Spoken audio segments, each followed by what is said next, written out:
Virgílio da Silva Guterres assume fila-fala cargo presidente Conselho Imprensa a segunda-feira ohin loron rua Nolores em Lima, fulang abril tinane.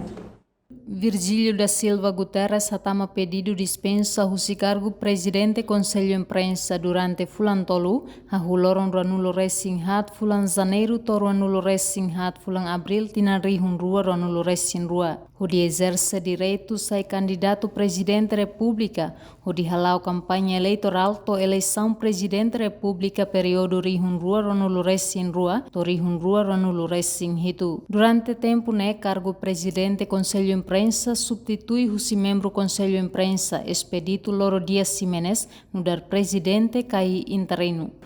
Primeiro, karak atau a minha apreciação macas, conselheiro espírito, na vez que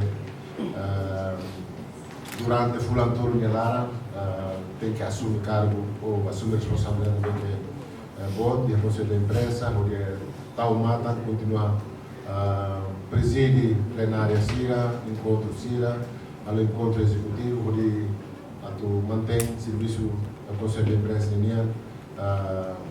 ligado tal mata lá tinha cobertura média serenian e nós lá os jornalistas de Liu e o período importante de eleição ou campanha eleitoral.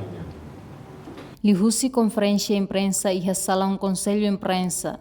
Segunda-feira, né, presidente Conselho Imprensa Virgílio da Silva Guterres agradece ao presidente interino Conselho Imprensa Expedito Loro Dias Ximenes nebe toma responsabilidade do funcionamento plenário durante fulan tolu. Entretanto, Expedito Dias Ximenes, ex-presidente interino Conselho Imprensa, agradece a confiança lidera KI durante fulan tolu. Presidente, conselheiro Quito, colegas jornalistas Sira, e tudo acompanha durante fulan tolu nelara, how nessa presidente interino, muito com a minha colega conselheiro Naim Todo, irmão Francisco Oteliote, o irmão Benevides,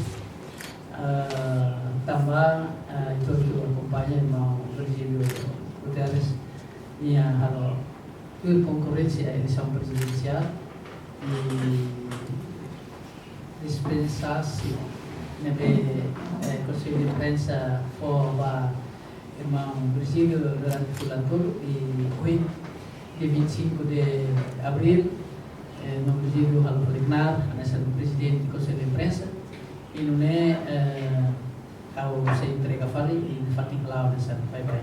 Reportagem Selfiana Kaet e Mela Fátima Televisão Timor Post.